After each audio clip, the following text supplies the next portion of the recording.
All right.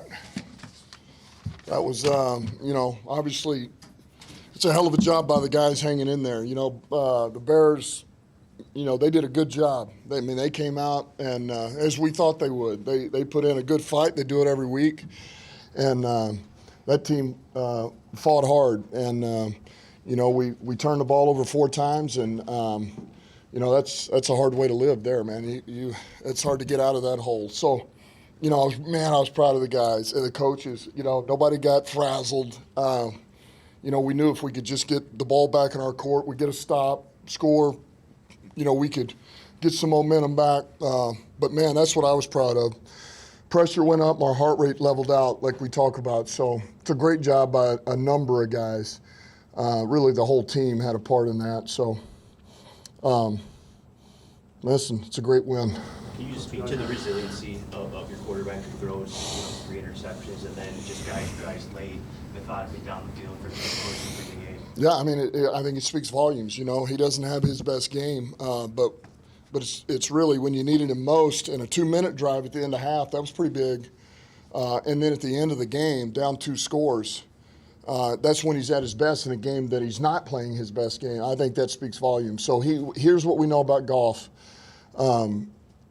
At the very least, he's going to be mentally tough and physically tough. And you can always count on that. You can bank on that. And today, he showed his resiliency, and when we needed those plays, he showed up in no huddle mode. It was awesome. Coach, you guys haven't gone to something like this since 1962. You hear those type of numbers, this type of thing that you're doing. How did that make you feel? I know you guys still don't know, but just hear that since 1962. That's a long time, it's a long time. It's something we talked about before the season, not that, hey, let's get so many wins before 1962 season, but just, man, let's make the most of this season. We got a chance to do something special. Let's take it 1 week at a time. And also, every week is different. Every opponent's different. Every matchup is different. And you just don't know what all it's going to take to win against that opponent. Is it going to take a certain play from the defense, a certain style, or your special teams or offense? But, man, collectively, we found a way today. And look, man, it's great to be 8-2, and we got a big one in about 4 days or 5. I don't know what it is, but it's coming up. I don't know if you maybe it wasn't designed like this, but David Montgomery had a huge hand in that last year's scoring game when he touchdown caught ran the ball against his old team. Do you think it means like that, and maybe you just speak to what he's meant to you guys this year? Yeah, he's what you see is what you get with David. He's steady, he's reliable, he's explosive. He can help you in the pass game, run game, protection. And if there's anything I'd say is, man, wish we could have gotten the ball more. But, the turnovers, that's where you get out of rhythm and you're not able to entirely do what you kind of went in and set to do game plan-wise, schematically against their defense. And so we just kind of got out of a rhythm and flow. But there again, once we needed him there at the end just to be able to give him the ball, man, he was huge for us on those last couple of drives. When the stops don't come and when Justin's running the way he was running and then the turnovers happen, is there a point on the sidelines throughout a game like this where you lose a little bit of patience, where your trust in your guys is tested a little bit? No. I say this all the time. I'm like, guys, as long as we have the ability to get a stop and we got 3 timeouts, we can do anything. And we had the 3 timeouts and we were close. And, they're sitting there with a lead. They're going to do what they need to do to hold that and not do something too aggressive. And so if we could just find a way to get a stop, I felt pretty good about where we were going to be at. And so I think the lack of patience could come if you're in that same scenario. You're sitting there with 2 minutes left and you're down 3 scores or 4. That's tough. It's real tough. But I think with where we were at, not really. Felt pretty good that we could get it. We just needed a stop, and we got one. Can you speak about Jamison Williams as well and clutch catching that? Who's that? I'm sorry. Jamison Williams. Yeah.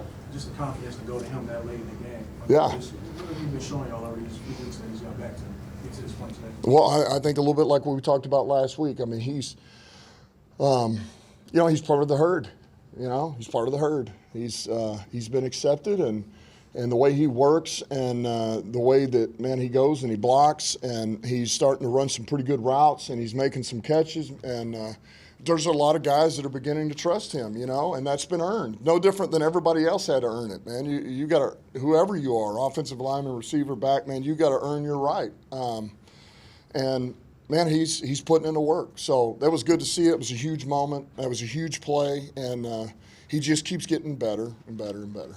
You know? Dan, what do you think about the way when Goff threw his third interception, there were some boos, and it doesn't seem like it ever affects him. Does he come to the sideline and say anything? Yeah, he's like, man, who booed me? I said, I don't know, Goff. No. Yeah, he doesn't. I mean, we got booed for, I don't know what happened. There was the run, or, you know, I mean, that's part of the game. That's all good. I mean, but no, that doesn't affect him or us or anything. It's all, you know, we get it. So no, he was good. He never got frazzled. And honestly, I don't know if I've ever really seen him frazzled. You know, he does a pretty good job of, I mean, more than anything, like, I think he just wants to punch himself in the face sometimes. It's like, you're more like, you know, it's all right. You know, he gets frustrated with himself because you know, things happen. They happen, and it was just one of those games, a little bit off on a couple of things. Now, the last one got batted. You know, that's out of his control. But sometimes you're going to have those games, and that's when, you know, defense has got to pick you up, which they did. We got to find a way to get some takeaways. We got 2. And we're going to need Goff at some point again. And he showed up for us at the biggest moment. So. One more, guys. Dan, just your thoughts on how he played and how thankful were you that he was just a little long on that deep throw? Man, he played really well. He played really well. You know, you just don't know what his timing's going to look like having not played in about 4 weeks, right? You know, this is the first real live bullets he's gotten since he got hurt. And, man, he played really well. You know, the runs certainly were an issue. And, look, we had a good plan. He's a hell of an athlete, and he's tough in space. And, you know, he caused some issues. But I was very thankful on that long throw at the end. And look, I thought our coverage was pretty damn good all day. It really was. And, you know, it came down to a play like that there at the end, and we were able to cover it, and he missed on the throw, and that's this league. You mentioned the stop at the end, the 3rd and 1 stop, the tush push essentially where you held him to the field goal. Mm-hmm. You just talk about the importance of that, A, and B, what's the key to that? I mean, I know it's not the Eagles running it, but how do you stop that? That's been such a play that teams haven't stopped before. Man, it was a huge stop. You know, that was as big as they come. You know, to be able to, because really that's, you know, maybe a normal sequence of a game, they may be going for it and doing it again, but, you know, that's the opportunity to go up 2 scores with a field goal. So to be able to get that, for us to get that stop was huge. But I think there's really no secret to it. It's about leverage. And get off and leverage, you know, and normally the offense has the upper hand on those things. And then you need a guy who can really push, you know, he gets the football, he can leg drive, you know. So I don't know the secret. Look, Philly does a really good job of it. And that quarterback's, you know, he does a good job too. But we stopped it today, so it was big. When your 3 minutes left, and you guys kick it off to them, did you feel the need to address the defense at all going into that last drive? Yeah, no, I actually went down there. I said, it just doesn't get any better than this. Like, this is the moment this is what you want to be in right now.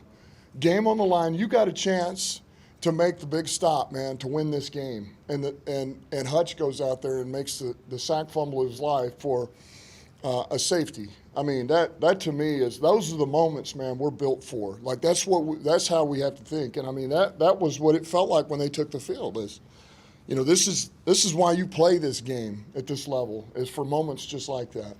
It was awesome. You said it before the last one, before the sack drive, just to be clear, before the last drive or before the one where you got to stop and get the ball back? So, I'm sorry. Which drive did you say before? The one where Hutch got the fumble? Yeah. Okay. Yeah. Thanks, guys. Locker room's open. We'll have Jared at the podium.